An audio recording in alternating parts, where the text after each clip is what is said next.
Well, good afternoon, everyone. Thank you for joining us.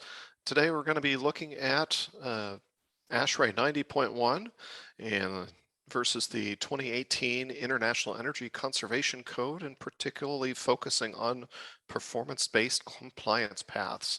I'm Ryan Siegel. I'm joined today by my colleague Sean Maurer, also of the Smart Energy Design Assistance Center, or CDAC, housed at the University of Illinois. Today's session is being recorded and is slated to take approximately an hour and a half, so wrapping up about 2:30. Going to be looking at a few of the different organizational differences between the IECC and ASHRAE 90.1, and understanding some of the similarities and differences between the performance path requirements and available options for you. Also looking at the modeling requirements for those and how the models may be similar or different depending on which compliance path you're using. And then also looking at verification of those models and trying to make sure that we're able to verify that the model is accurate. We do have continuing education credits available.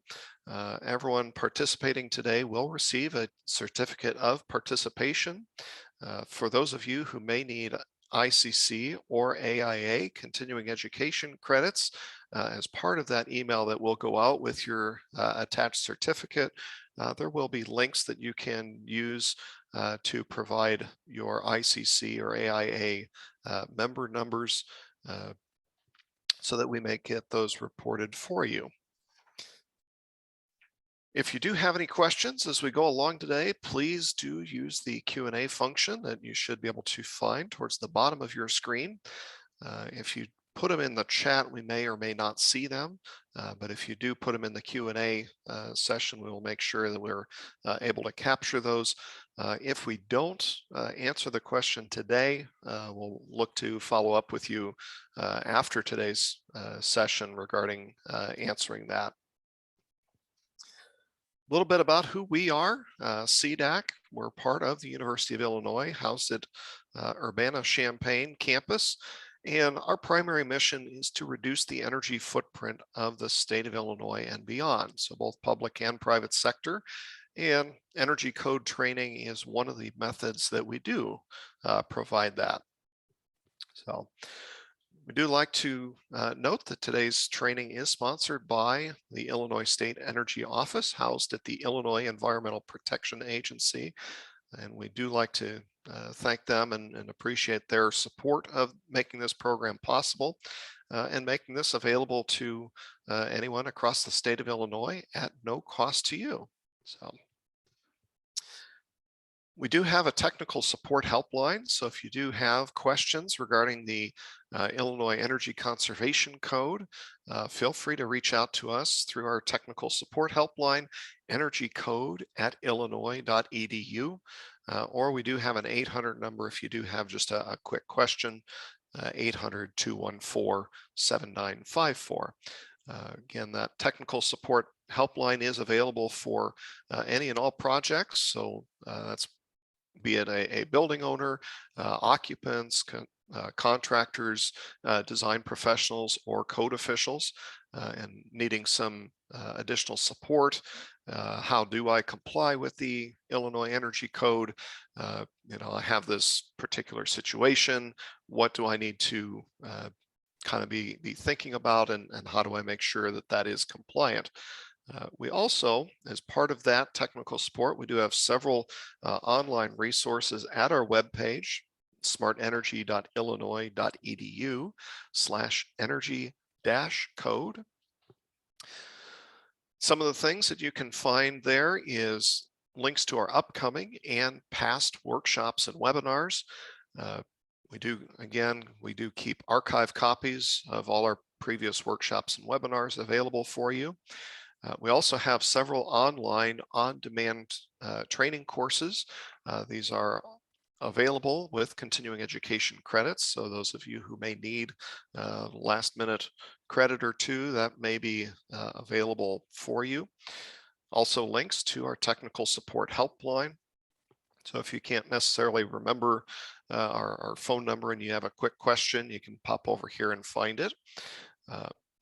We also have several energy code resources, including some of the background about the Illinois Energy Conservation Code, the upcoming Illinois stretch codes that will be coming available here in the state of Illinois beginning in 2024.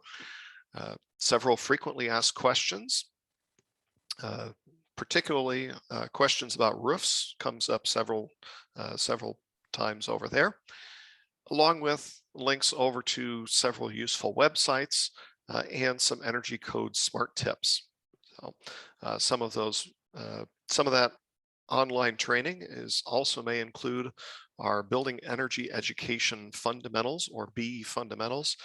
These are not available with continuing education credits.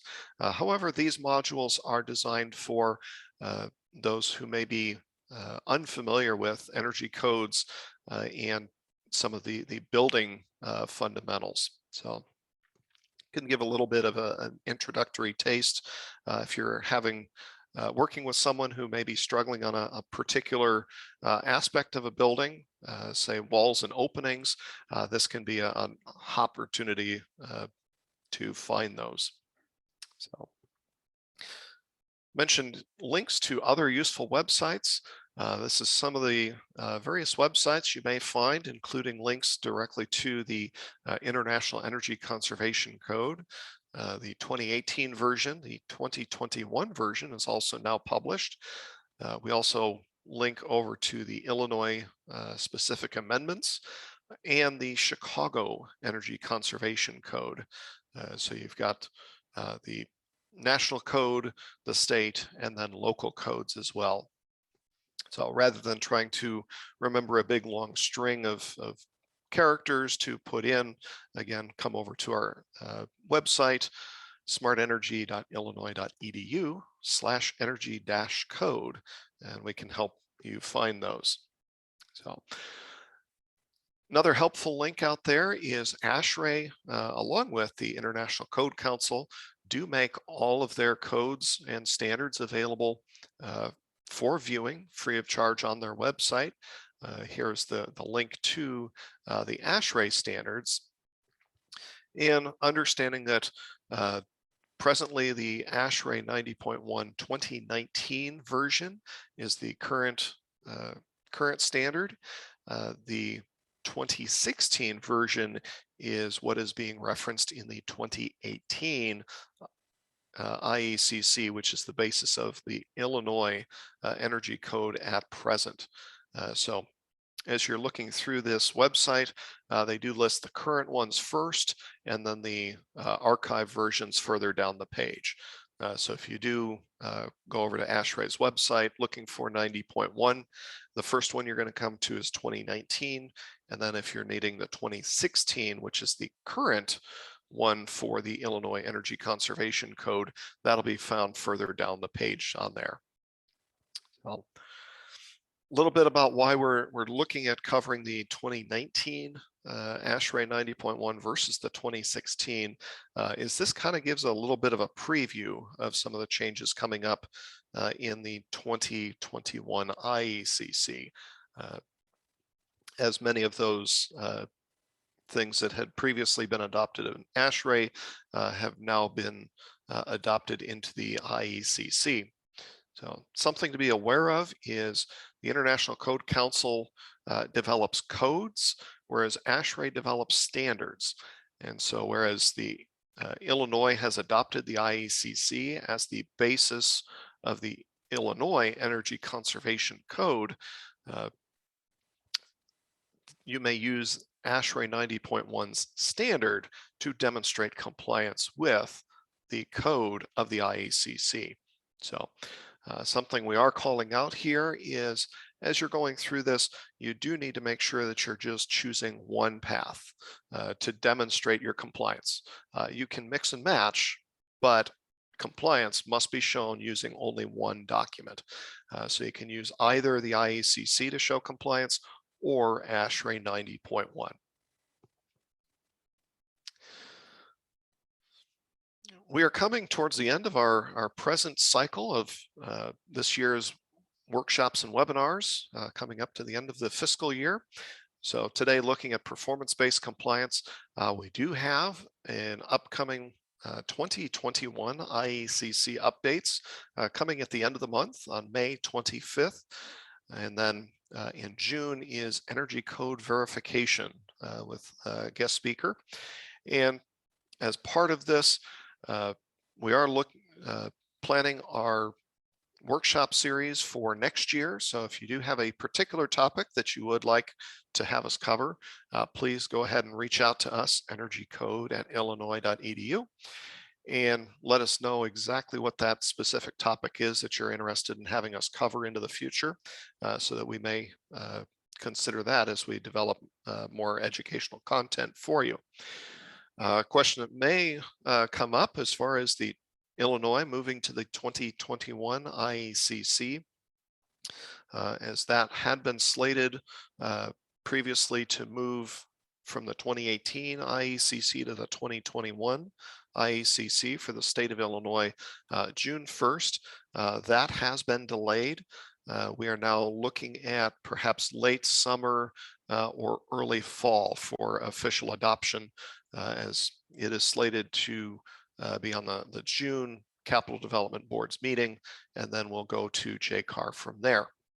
So for those of you who might have been gearing up for a June 1st, you are ahead of the curve.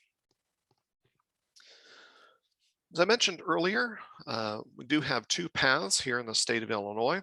You can either use the 2018 IECC or the 2016 Ashrae 90.1 as referenced in the 2018 IECC to demonstrate your compliance for commercial buildings. So again, you can choose either IECC or Ashrae 90.1 for your compliance. As we're looking at the overall organization of the IECC, performance is found in the IECC as a separate section. So chapter sections 401 through 406 is mostly the prescriptive path, and then the performance path can be found in 407. So they have it all in one spot for you. And then we also note here existing buildings are found over in chapter 5. You can use the performance path with an existing building. However, it's more likely to be using the prescriptive path on an existing building. So with IECC, you see we've got just one section for performance. However, Ashrae 90.1, we've got two different paths. One is the energy cost budget, which is fairly similar to the IECC. And the other is known as Appendix G.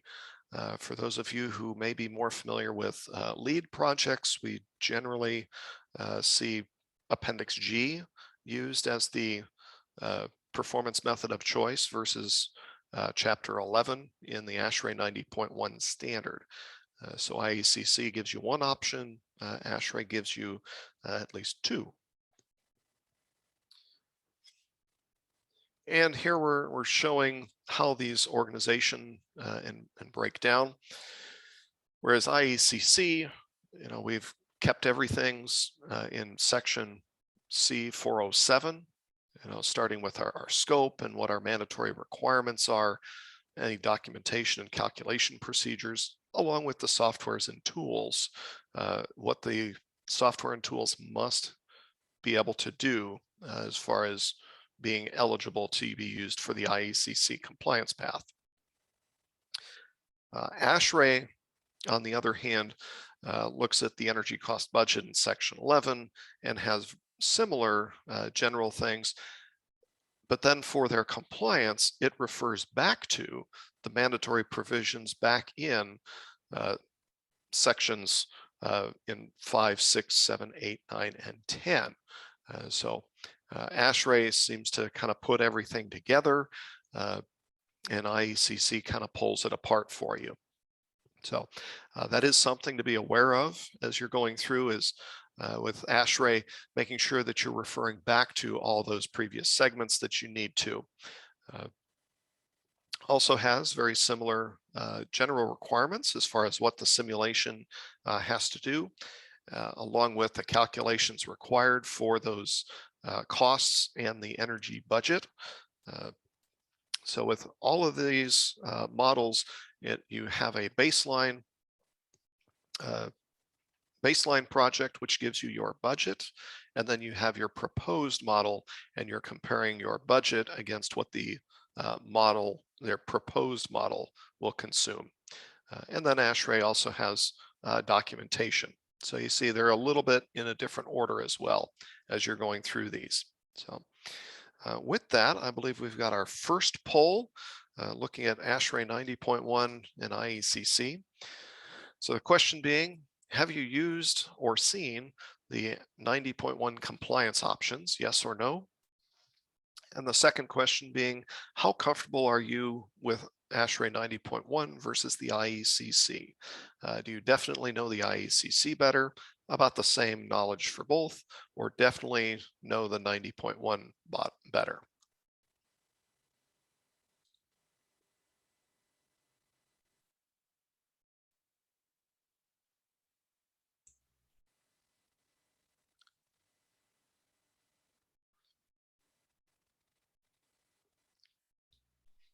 Okay, looks like about everyone there.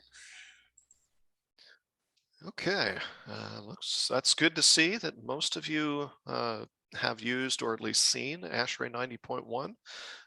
Vast majority of you have seen it. However, what we do see as far as your comfort level, about half of you are much more comfortable in the IECC, about a third same knowledge for both, and about a sixth definitely know the 90.1 better. So hopefully it will definitely improve your knowledge today. And with that, I'm going to turn it over to my colleague Sean. Take it from here. All right, thank you, Ryan. So first, we're just going to look at kind of the general compliance comparison, the requirements. One of the biggest differences between IECC and Ashrae is how much of an improvement is required for the proposed building over the reference design. In the IECC, it has to be at least a 15% less energy cost than the standard reference design. But for Ashrae, it just has to be better. There's not a minimum requirement listed. So in that regard, Ashrae may be a little bit easier to comply with, although Ashrae standard does have some more requirements in it, like plug load controls that aren't yet in the IECC. So there's a little bit of trade-off there back and forth. But there is a notable difference when modeling these buildings, that the IECC does require a specified minimum efficiency improvement, where Ashrae just requires some improvement over your reference design. For the IECC, these are kind of general requirements for sources of information for your energy costs. The IECC just says it has to be from an approved source, but doesn't really give you a list of those. Sorry, IECC gives you samples of approved sources, where Ashrae just says it has to be approved by your adopting authority. So as long as the code official is fine with your source for your energy costs, that's fine. In essence, this is the same requirement for both. It's just the specificity is a little different between the two. As far as verification of software compliance, both the IECC and Ashrae will require that the software used complies with Ashrae Standard 140, which is the standard method for testing and evaluating building energy analysis programs. So it has some details in here regarding the sources of weather data, the methods of modeling interactions between building components and stuff like that, hourly simulations, and how those are done, all contained in this standard. And so generally your software is going to be following similar modeling processes, whether you're using IECC or Ashrae. Another significant similarity here. IECC does allow, when you're doing performance modeling, that if you're employing renewables on site, they are limited to 5% or less of the model's energy consumption. Similarly for Ashrae, using the energy cost budget. In Appendix G, though, you can use the full credit for your renewables in that model. The main difference here between IECC and Ashrae, for both of them, when you're doing the energy cost budget method, it's focused on the improvement between your baseline energy code model and your new building. And it doesn't want to focus on, you've got a baseline building, you just stuck on renewables to make it better. It wants to show that there is some energy improvement in the building itself, and you're not just compensating with renewables. In Appendix G, it's a slightly different model that they're building there. The baseline model is built to a typical building design based on an older reference code. And so that building doesn't change over time like the cost budget does. It's a fixed building model that's being built regardless of code version. And so you're taking credit there for applying renewables to your performance design because it's a slightly different methodology for modeling your building performance in Appendix G.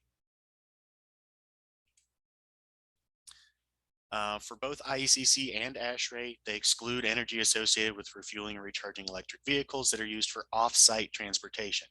Now, if you've got modeling a warehouse or something like that, and you've got electric fork trucks that are used solely on site, that's part of the process energy of that facility.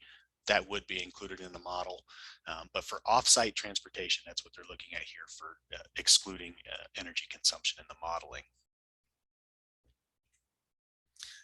For exceptional calculations, these are calculations that need to be done outside of your modeling program because it's not capable of doing a certain calculation.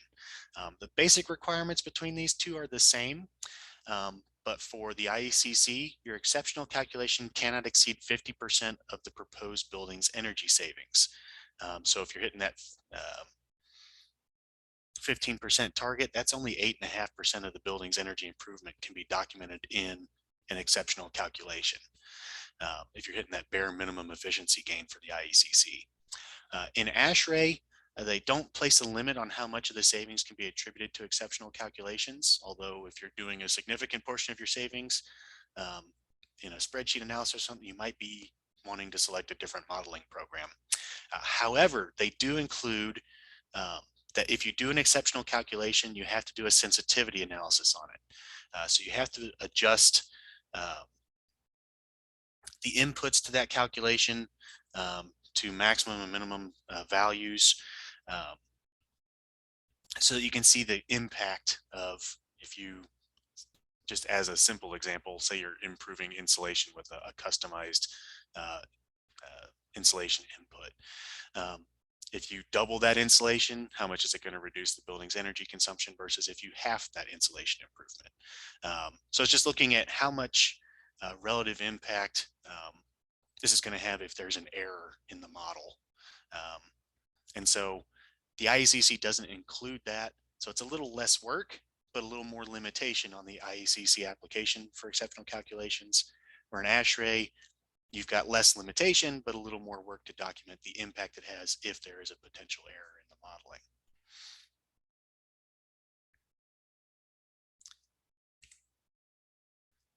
That brings us up to our mandatory requirements. I believe we've got another poll to launch here. So our first question, Ashrae and IECC both require the proposed design to have 15% less energy cost than the standard reference design. Is that true or false? And then for both Ashrae and IECC, do they exclude the energy for electric vehicle charging for off-site use?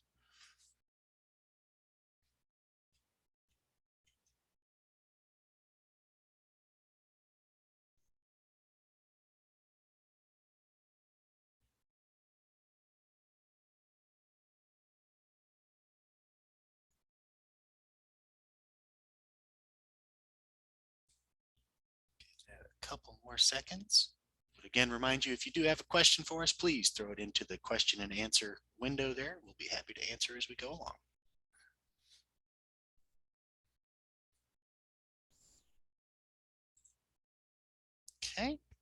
Looks like most of you got this correct. The IECC has that 15% reduction. Ashrae does not. It does not have a minimum improvement. You just have to have some improvement over your reference design. And then for the second question, most of you got that one correct as well. Both Ashrae and IECC exclude off-site electric vehicle energy from building energy modeling cost. Good. I'll turn it back over to Ryan to cover our mandatory requirements. Well, thank you. So with the mandatory requirements, IECC is fairly nice in that even within the modeling section of 407, it does go back and refer and enumerate all your mandatory requirements. So you know exactly where to go back in the IECC code in order to find all the different mandatory provisions. It's kind of nice to have all of those in one simple list that you can go back and just check them off as you go to make sure that you have gone ahead and done a lot of those mandatory provisions. Ashrae, again, it's referring back to each chapter's section, which lists the individual chapter's mandatory provisions. So here, whereas Ashrae standard, only lists the 6 different sections of it. And then within each of those sections, there may be several mandatory requirements. IECC lists all of the individual requirements up front. So a little bit different as far as how they present those, but fairly similar in how that actually operates. So as far as mandatory air leakage, this is something that has been improving and increasing as far as the effectiveness and stringency over time. The IECC does have air barrier and leakage requirements, and there are several places where you do have mandatory air leakage. Your various loading dock seals and vestibules and things like that. IECC air leakage commonly in commercial buildings at this point in time does this via using a listing of materials. I believe there's 13 materials that qualify as air barriers by IECC definitions. And as long as you have used those materials, that is your mandatory air leakage requirements being met. However, Ashrae 90.1 does have requirements and requires that the air barrier be tested. This is something that is, we have found that envelope systems have become much more,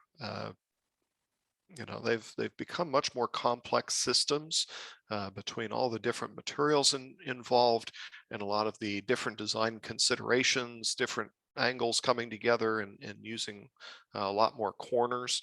And so Ashrae has a requirement that these envelopes be tested over time. And with Ashrae, if your airtightness does come in above 0.4, then you may still be able to pass with additional testing and remediation requirements, be that ultrasonic or through smoke testing. However, this is an important thing is as part of your model, you're going to input how much air leakage your building is. So this is a big difference as far as where anticipated performance versus actual performance can really stand out, and the divide between those two can really be apparent. Is if you're following the IECC method and you don't test and don't verify what the air leakage rate is, you could input an air leakage rate into your model that is not reflective of your actual building. You may have designed it to be fairly airtight. However, the installation may not have been quite up to your design standard that you had. So This is one big difference and a big reason why it's a good idea to test your air barrier, so that way you can verify, you know, in your model, if you put in, a zero 0.4 CFM per square foot and you come back and test and it comes in at 0.5, that can lead to some issues, not only in the energy performance, but also the comfort and indoor air quality of your building as well. So as far as ventilation, IECC just refers to the International Mechanical Code, which is based on the Ashrae Standards 62.1. So you see here, whereas Ashrae just says it must meet the minimum for ventilation and maintaining temperature set points. However, it doesn't directly point to the IMC or the Ashrae 62.1 standard in the requirements. So IECC basically calls it out and says, here is where you find that. Ashrae just says it needs to comply with appropriate standards, but doesn't tell you exactly where to find that standard.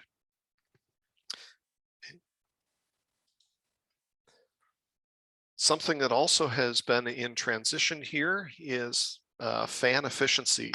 The IECC at this point in time is using the more legacy fan efficiency grade, using the AMCA 205 testing standard, and whereas the Ashrae uses a fan energy index, and with Ashrae, that's a prescriptive requirement rather than a mandatory requirement. So this would go back to your model, and did you select appropriate fan efficiencies? Part of the difference between these two is fan efficiency grade is looking at just the fan assembly itself, and what the efficiency of that fan blower itself was, whereas the fan energy index takes into account all of the ancillary things. So it's not only just your fan, but it's what have you trimmed the impeller on it? Have you what drive are you using it with? What speed are you operating it at? So there's a lot more that goes into it, but whereas the fan efficiency grade is kind of looking at what's the percent efficiency. Ashrae is looking at have you optimized that fan system? So have you gotten your fan energy index above 1? So a little bit different in those. As far as service water heating, also known as domestic hot water systems, IECC and Ashrae are fairly similar in this. IECC does have an extra or a little bit higher thermal efficiency requirement if you do have larger service water heating requirements. Again, you got to get above 1 million BTU an hour service water heating requirement before that triggers that higher efficiency standard, which a million BTU an hour service water heating is a fairly good sized load. So that may be some high-rise residential, hospitals, large kitchens. So in order to trigger that, that's a fair bit. Whereas if we look over at Ashrae, it does have some little exceptions for whereas standby loss requirements are not the same. And these are going to be for your large storage capacities. And they do also have some requirements as far as how much minimum insulation in your tank, and that there be no standing pilot lights anymore for the Ashrae standard. And we also see the requirement for a flue damper or the fan assisted exhaust. As far as heat traps for those tanks, be it domestic water heaters or even for storage tanks of hot water systems, making sure that we have heat traps, either a physical heat trap, such as we are depicting here on the left, or a heat trap device depicted here on the right. Uh, but if we're looking at the IECC versus Ashrae, the IECC excludes solar heated systems from the service water heating model or the heat trap requirement, looking at that and saying, well, the solar heated, that was a renewable source, so we don't have to be as concerned about that due to not using fossil fuels. However, something that the IECC does do is it comes back and says you can model the pipe losses. So if you increase your insulation on the piping, that's one savings that you can take advantage of using IECC that you couldn't in Ashrae 90.1. So again, Ashrae, doesn't exclude solar heating applications, so you do still have to have your heat traps regardless of the source of that domestic hot water. And Ashrae does not include the piping losses as part of that model. So that's another area where Ashrae won't necessarily give you credit from raising your pipe insulation levels, even though it is likely to be economic to increase your insulation nominally. As far as temperature requirements, this is one that IECC is kind of mum on. They don't have anything as far as the service water temperatures. Ashrae, being a fairly involved standard, has much more details. Here it says you can bring it down to 120, however, making sure that you do have that 110 outlet control for lavatories. So trying to prevent scalding from occurring. And so making sure that even though I might be feeding that domestic hot water loop at 120 or higher, having some sort of tempering valve at the lavatories to bring that temperature down to prevent scalding. This kind of is in line with Illinois plumbing codes and making sure, again, trying to keep people safe as we go along. There are several lighting requirements across these codes. IECC, again, enumerating several of these occupant sensing controls or time switch controls. So wherever you don't have occupant sensor controls, making sure that you have the time switch controls. And so while these requirements are laid out very differently between the two standards, IECC and Ashrae, what we do see is there's a lot of correlation between these two. Whereas IECC just calls it occupant sensor controls, Ashrae breaks it out into 4 different parts: manual on, partial auto on, partial or full off, and then automatic full off. So even though you're going to find these in different sections, most of these line up fairly close between the two. So just being aware, if you find something in IECC, you're probably going to be able to find it. You're probably going to be in Ashrae. You might have to look around to see where it is. Something else that's a little bit different is Ashrae has pulled exterior lighting controls out to be its own separate section from the interior lighting controls. IECC just makes it one of the provisions within that chapter. So with that, I believe we've got another poll here. We do. Looking at how do the exceptions for standby losses impact Ashrae 90.1 versus IECC energy cost performance. So Ashrae can have more energy loss for hot water, decreasing modeled energy savings. Ashrae can have less energy loss for hot water, increasing your modeled energy savings. Ashrae can allow designers to take advantage of decreased standby loss in the proposed model, increasing modeled energy savings, or there is no relative impact.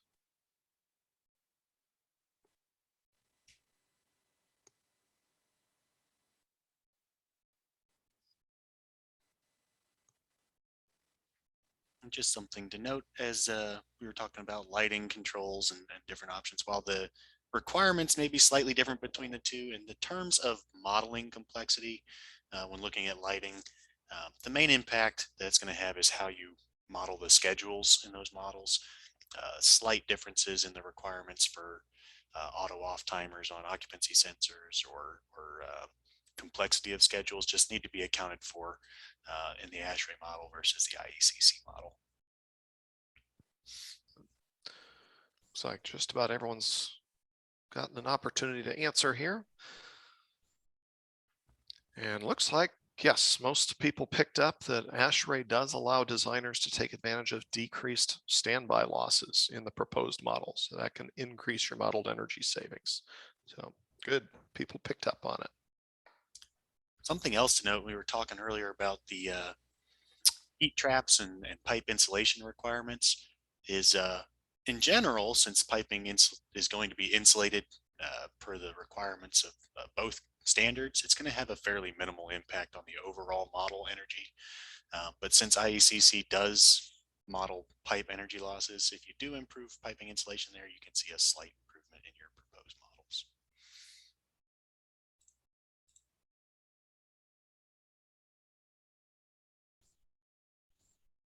Okay, so now we'll get into kind of the there's tables of information and for the standard versus the reference design.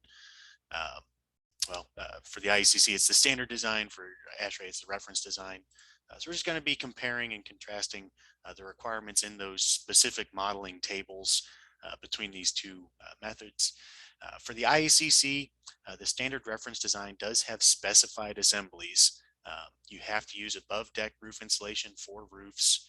You have to use mass or steel framed only models for the walls in your reference design. For mass walls and foundations, you have to use interior insulation for those in the reference design. You can only have joist or framed floors. You couldn't have mass floors. And slabs on grade have to be unheated. In Ashrae, the reference design assembly types match the proposed design. The big impact this is going to have on your modeling is for the IECC.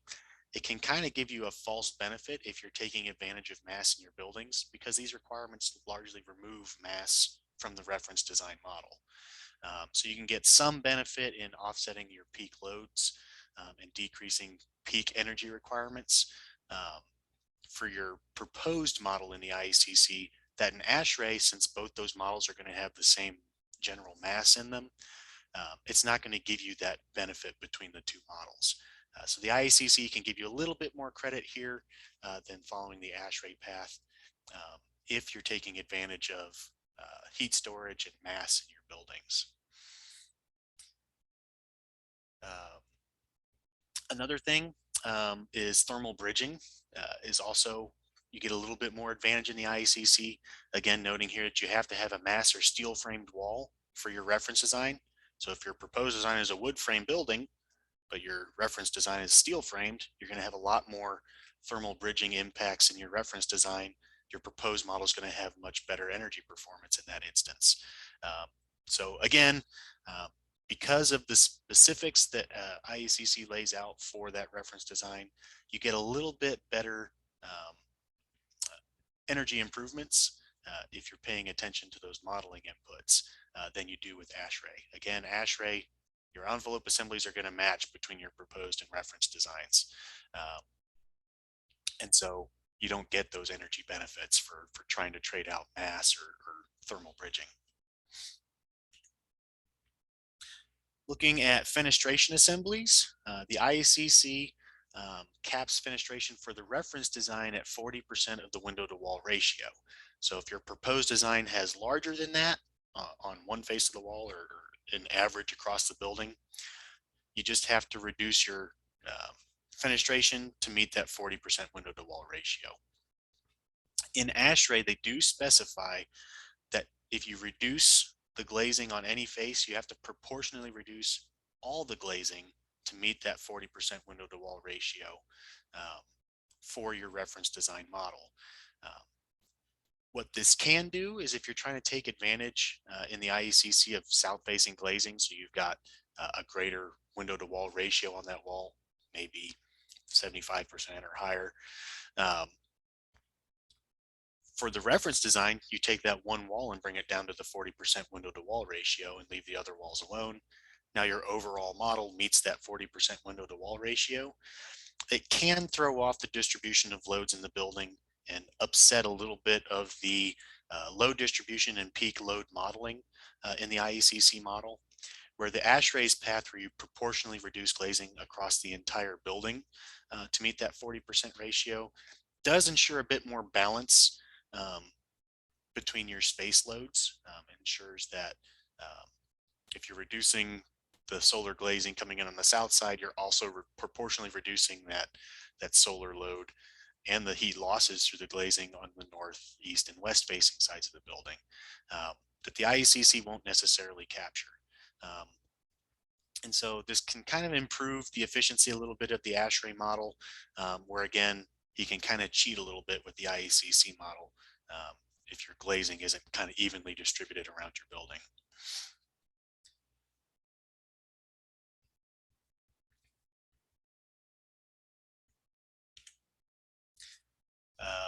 Just an example of how that kind of impacts the overall fenestration area for a building. Let's just say for a really quick and easy building, you've got 4 walls, they're all 1,000 square feet. 3 of them are meet that 40% window to wall ratio. That south facing wall's got more glazing, taking advantage of solar gains in the wintertime. So it's a 60% window to wall ratio. So 3 of those walls are going to have 400 square foot of glazing, and that south wall is going to have 600 square foot of glazing. In the IECC, all you would have to do is reduce that south facing wall to 40%. So you have a total of 400 square foot of fenestration on all the walls, to a total of 1,600 square feet of fenestration. If you reduce the walls proportionally with Ashrae, though, you're going to have 3 walls that have about 350 square feet, and that south facing wall is going to be about 530 square feet of fenestration. And so your overall total window area is slightly less than in the IECC model for that reference design. So you can see this is going to have a little bit of an impact on how much heat transfer you have through the glazing of the building. That again, the IECC, your reference design is going to allow you to cheat a little bit, get a little bit more savings over your proposed model potentially than the Ashrae model will. In terms of interior lighting, for the IECC, it does specify you've got a space of unknown occupancy, that it has to have 1 watt per square foot of lighting power density. Generally, it's going to be used for like a strip mall or a commercial building that has tenant spaces that aren't rented out yet. You don't know what the usage in that space is going to be. For those spaces, you're going to model 1 watt per square foot of lighting power density in your reference design. In your proposed design, depends if you know what the tenant is for that space or not. Again, it's going to be that 1 watt per square foot. So there should be no net energy gain or loss between the proposed and reference designs here. Also, the IECC doesn't mention modeling controls in these reference tables, but since your those controls are mandatory requirements, they do have to be modeled. Generally, that's going to be done through implementation of schedules on your lighting equipment. In Ashrae, however, they don't mention unknown occupancies. So essentially, they're letting you put in whatever your proposed model's wattage lighting power density is. If it's an unknown occupancy, your reference design is going to have that as well. However, they do specify 0.6 watts per square foot for dwelling units in the reference design, where the IECC doesn't have that specific recommendation. And then Ashrae also does specifically note controls have to match between the reference design and proposed design. So while it's specifically called out in Ashrae, it's not an IECC. In total net, these should be the same. You shouldn't have a benefit using the IECC versus the Ashrae modeling path, because they should be expected to match between your proposed and reference designs, whether it's called out or not.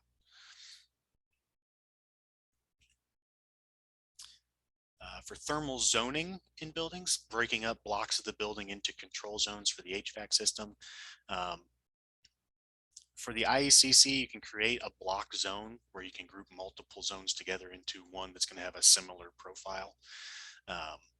If the spaces have the same use classification, zones adjacent to glazing all have the same orientation, so you couldn't have an east-facing room and a south-facing room in the same zone block. But if they're all east-facing, those could be grouped together if they're all at the same usage. And if they're all served by the same HVAC system or the same type of HVAC system, where you're not going to anticipate a difference in how those loads are served between different spaces. In that instance, you can take all those zones and group them together into a block zone to simplify your modeling inputs. For Ashrae, they define those thermal zones differently. Instead of giving you specific, maybe easier to understand prescriptive requirements for that, they give you energy requirements. They have to have the same use classification, or their internal loads have to vary by less than this 10 BTU per hour per square foot. And then zone schedules vary by 40 or less equivalent full load hours per week. So when you run a model on that zone, you get a report out of what the equivalent full load hours are for those spaces. If they vary by less than 40, then you can then group those into a block zone and simplify your model inputs. So Ashrae takes a more calculated approach to this, where IECC takes a more prescriptive listing approach to it. For Ashrae, it may add a little complexity in building your model initially to figure out what these loads are, where the IECC just got this checklist to check off. In net, though, the difference between IECC and Ashrae performance as far as the models go, these should amount to about the same as far as energy improvements between your reference design and performance design. When looking at refrigeration equipment, Ashrae doesn't call out modeling procedures for reference refrigeration equipment. So it's counted as an internal gain. It's going to be modeled as an internal gain in the building as far as the heat load coming off of that equipment into the space versus how much of it is rejected through outdoor condensers.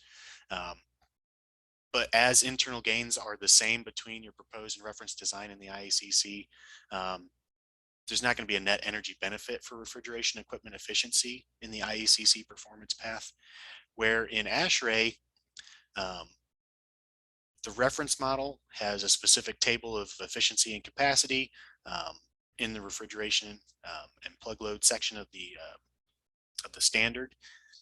And then you can enter in proposed efficiency updates for your proposed building. So Ashrae allows you to take advantage of efficiency improvements for your refrigeration equipment, where the IECC, you can take advantage of those in modeling, but you have a little bit more documentation requirement, as it's not spelled out as a way to be modeled. It's just internal gains in the building. And so this may be something that ends up more of an exceptional calculation when following the IECC modeling path versus the Ashrae path. Because again, in the IECC, if refrigeration equipment is lumped into those internal gains, those should be the same between buildings. So it's a lot harder to account for efficiency improvements in your refrigeration equipment. For HVAC systems in Ashrae only, there's a few points in HVAC systems where these aren't the same. And generally, there are some system notes on those modeling tables for how to model fan systems and heating and cooling system types. In Ashrae, it does include a system note for fan speed control that is not in the IECC, where you can get a little bit more documented efficiency gain in your proposed building in Ashrae that IECC, the fan systems would be the same. So fans in the reference design that are modeled as 1 or 2 speed only, as required by that particular section of Ashrae. In the proposed design, you can upgrade those to variable speed and get some efficiency improvement in your proposed model.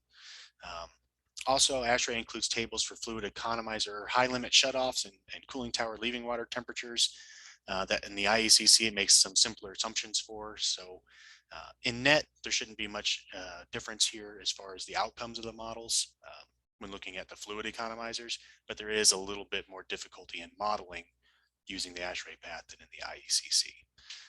But the big thing here is that you can get some efficiency improvement for smaller fan systems, such as fan coil units or distributed heat pump systems through Ashrae, that the IECC will give the same energy consumption in both the reference model and the proposed model. So a little bit of benefit here in Ashrae that the IECC does not offer. I think that brings us up to another poll question.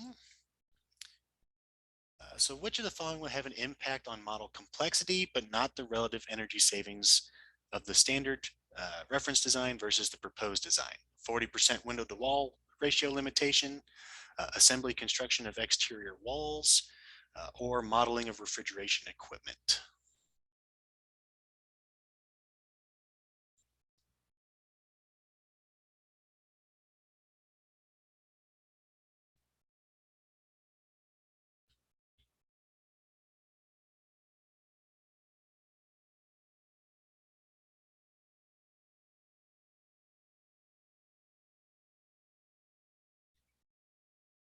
Give that a few more seconds here.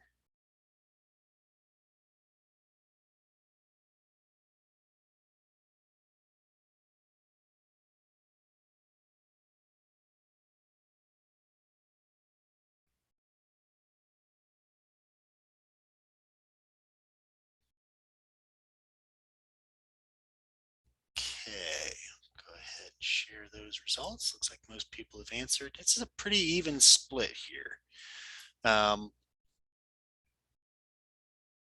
So for the 40% window to wall ratio, in general, that one's going to have, if you do it right, shouldn't have a huge impact on your relative energy savings, unless you're really trying to cheat the system, but can have some complexity changes because you have to do that proportional reduction calculation in Ashrae that you don't for the IECC. Assembly construction, that can have a big impact because IECC, you can take credit for mass that you can't in Ashrae. So that can provide a little more benefit for using the IECC. And for refrigeration modeling, since IECC, that's counted as an internal load, you don't get efficiency gains for refrigeration equipment documented there, where Ashrae you can document that. So the first answer, I believe, is the correct one there.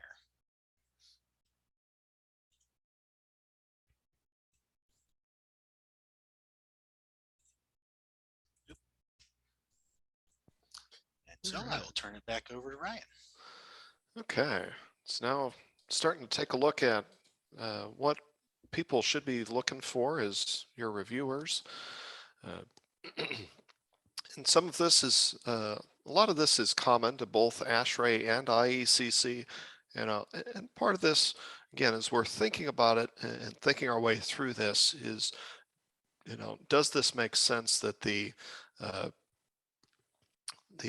proposed design versus the code minimum design line up here? So, the same envelope and floor areas, do we have the same, same square footage and the same type of envelope area? And also, looking at the HVAC, do we have the same thermal blocks and zoning? And so we don't want a model where, the base code says, I've got 15 thermal blocks, and then as the proposed design saying, well, I've got 32 different blocks of thermal zones. And so trying to help, so that way as we're trying to compare, is this the same from one to another? Having the same number of items is definitely going to impact whether we're looking at the same thing. This may seem rather obvious, but wouldn't be the first time we've seen it where improper location or weather data was selected. And so, here in the state of Illinois, where having the base, the reference design, grabbing weather data out of Springfield, and then the proposed building grabbing out of Peoria, that's not going to be the same type of weather. They're going to be similar, but it will be different. And also looking at what's the various schedules that the building is operating on. Some buildings operate 24/7, others operate Monday through Friday schedules, and still others might operate on some weekends. And so saying, hey, have we checked and made sure that someone didn't accidentally pick a 24/7 schedule for a building that might be occupied 7 days a week, but maybe not 24/7. And also looking at the utility rates. We don't want to improperly account for different utility rates, particularly if you are using the IECC method. Some of you might have picked up on the IECC, where the code official can require the use of hourly utility rate data. So rather than just the flat utility cost all throughout the day, it can be required where you might run it on an hourly basis. And so we don't want to necessarily compare time of use rates to non-time of use rates. And so trying to just double check and make sure that those are. We do call out there is a helpful manual for looking at Ashrae 90.1 and Appendix G put out by the U.S. Department of Energy.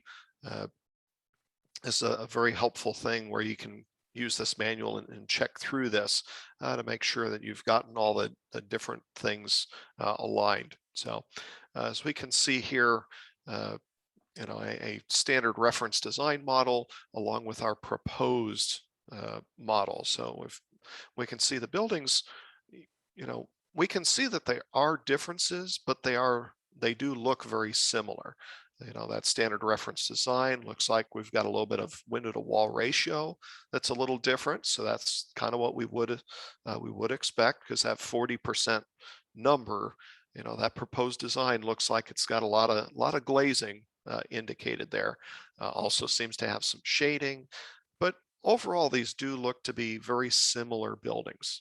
So again, that's part of our first check is the stuff that's supposed to be the same. So there are several things that may be different between these models. So first, starting with the IECC and insulation values, either R value or U factors. The base model is going to use just the code default values, whereas your proposed model, hopefully you're going to see some better insulation values, be it better fenestration or more wall insulation or what have you. And so checking to see, okay, am I accounting for more insulation in the proposal than the minimum code? Also, fenestration area, if you're getting above that 40% in that design, that fenestration area is going to be different between your two models. So, and similarly, as we see more and more LEDs on the market and better lighting designs, lighting power densities, that should be able to beat the lighting power density in the tables. So proposed designs generally are going to have lower lighting power. And in the IECC, it calls out that there is 11 specified types of HVAC systems. If you're not using one of those 11, then we're going to have a difference there. And differences are okay. We're likely to see system efficiency differences between the base model and the proposed design. Also, Sean mentioned earlier about the service water heating. We might pick up some efficiency changes, seeing some water heating efficiency, particularly if you do bump that pipe insulation a bit, being able to get some of that benefit out of that. So once we know what's going to be kind of different, then looking at what's going to be the same. Obviously, we're going to want to have the same space classification. We're not going to, have a warehouse compared to an office building. That's not going to work very well. The envelope area, how much roof area do we have? How much wall area, floor area, etc. So your total areas of envelope should be the same between the two models. And then also, have we used the same framing types? Making sure that we're comparing, either mass framing versus, wood frame construction, and checking to make sure of that. And so also looking at our internal gains. Again, there may be a little bit of a twist there if you're using an exceptional calculation for refrigeration equipment, but our internal gains should be the same overall. So, we wouldn't necessarily assume that, hey, this one's going to use a better motor than that one. And also the ventilation system. Is it looking at the same scheduling, same system type and efficiency, things like that? I mentioned earlier about the thermal blocks. Do we have the same quantity, and are they in the same locations? And for heating, cooling, and service water heating, are we using the same fuel type? We don't want to compare an electrically heated building to a natural gas heated building, or a propane water heater versus a natural gas water heater. So just making sure that those are the same as going through and checking that model. And for service water heating, do we have the same capacity? Because we don't want to compare, this building has a 80-gallon domestic water heating tank versus a model that says, oh, and then the baseline said I was going to have an 80-gallon hot water tank. Well, to get an efficiency gain, I'm going to go to a 50-gallon service water heating tank in my proposed model. So yeah, just kind of walking through all the different pieces and saying, okay, are they supposed to be the same? If they're different, or are they supposed to be different, and are those differences there? Again, Ashrae, looking at this, Ashrae picks up, ventilation energy recovery. We noted earlier that IECC ventilation is going to be the same for both models. Ashrae, you can vary some of the equipment capacities. Because I've got a better design, I might not need as much HVAC equipment, so that equipment capacity could change for you. And again, building envelope, hopefully we're going to do better. Ashrae does allow you to do some shading projections and account for the benefits of having shading devices on a building. And then with our fenestration area, again, it'll be different if we do have a lot of fenestration on it, and lighting power density. So you see a lot of these are fairly similar between IECC and Ashrae. Now Ashrae does pick up refrigeration equipment, being different in the models, whereas IECC, that has to be handled as an exceptional calculation. Ashrae also picks up your roof albedo. So if you do have a light colored roof, Ashrae allows you to take advantage of that in the models, whereas IECC does not. And we mentioned earlier about air leakage rate. Because Ashrae requires you to test that building, you can take advantage of that benefit in the model. So your model might show, the code minimum of 0.4 CFM per square foot. But if you design a good building and pick up get your envelope down to 0.3 or 0.2 CFM per square foot, that's better control. You're going to pick up some gains on that. So that's some of the nice things in Ashrae to pick up and take advantage of. So whereas Ashrae, where things are going to be the same is, how much ventilation are you doing? We're not going to take advantage of savings by reducing mechanical ventilation. Again, that's really something that we have seen a lot of awareness about over the last few years is ventilation rate and the importance of ventilation and delivering good ventilation, and the benefits of increasing ventilation. So also for economizers, we don't want to assume that one model is going to have one and the other's not, or they're going to be used differently. Again, same space class use and areas, thermal blocks.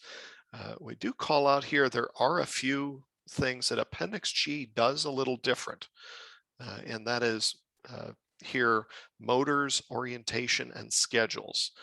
So Appendix G does have some default values, and so you can take advantage if you are doing some better scheduling and better motors, and also noting about the orientation of the building and how orientation can play a sizable role in the energy consumption of that building. So if you are going to try to optimize the orientation of a building and really take advantage of that, Appendix G might be something to consider if you're looking to do that.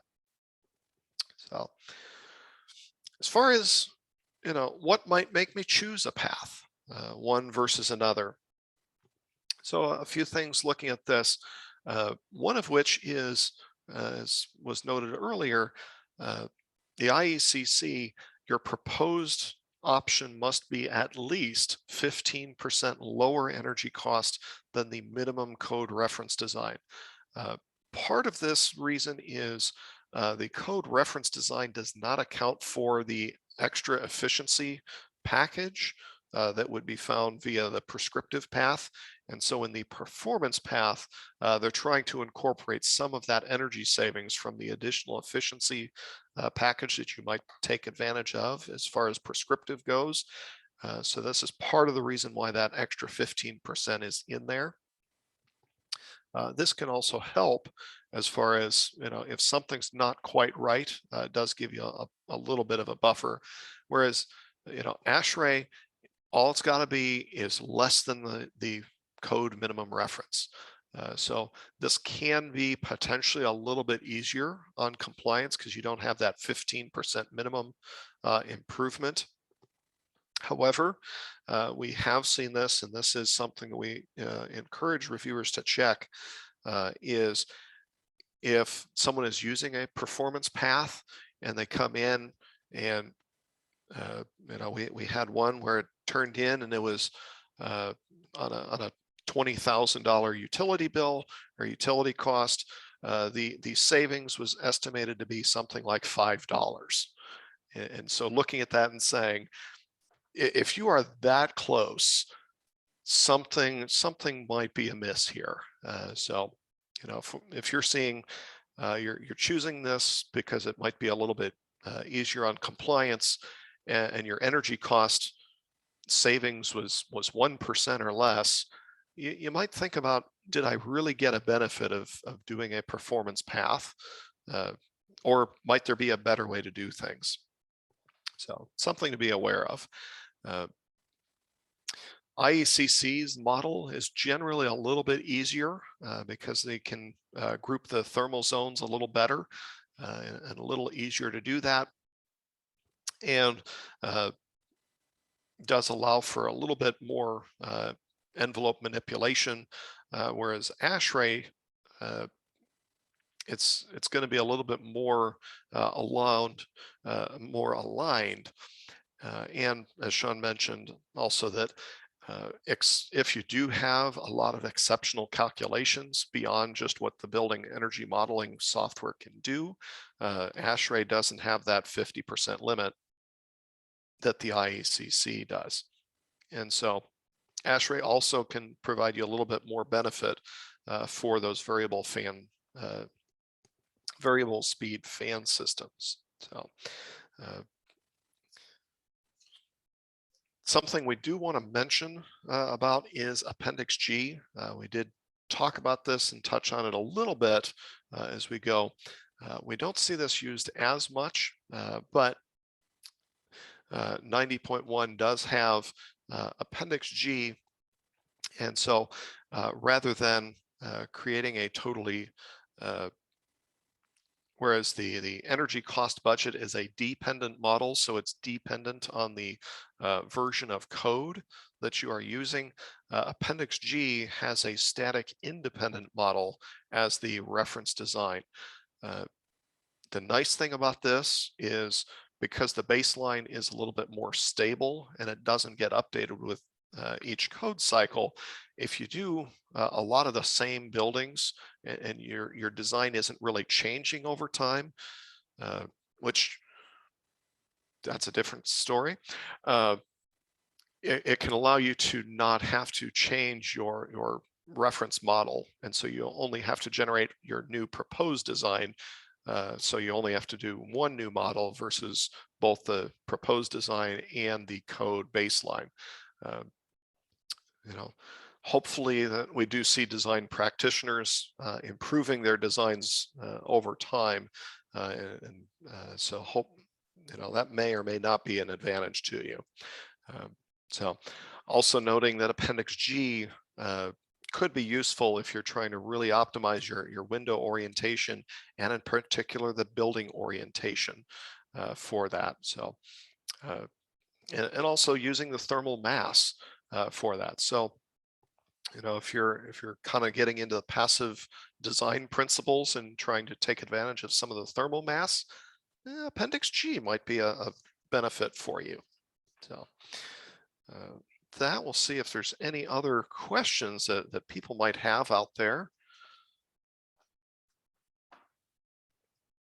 And again, if you do think of questions after today's session, feel free to reach out to us, energycode@illinois.edu. We do have that technical support helpline. So if you do have questions either regarding the presentation or with compliance means, methods, one other benefit that we have heard from people who have used our email address is the ability for everyone on a project team to be able to be looking at the same information, the same questions, and the same answers. So everyone's kind of on the same page as far as that goes. So you don't end up with, a code official seeing one set of facts and the design team seeing another set, and the building owner seeing a third set. So everyone can read off the same sheet of music that way. I did have one point of clarification when looking at things that are the same between the IECC proposed and reference models. It was noted their framing type. That's referring to whether it's a framed wall versus a mass wall should be the same. But as we noted earlier in the presentation, the IECC does specify if you're using a framed wall, it does have to be steel framed. So you can trade off steel versus wood. And so that's where later on we're talking about you can take advantage of some differences in the envelope design with IECC that Ashrae does not allow you to.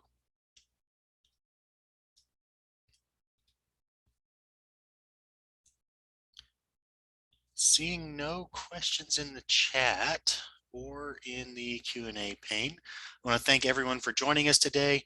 If you do have a specific question, again, feel free to reach out to us, energycode@illinois.edu, and we'll be happy to get in contact with you. Hope everyone has a wonderful afternoon. Thank you for joining us today.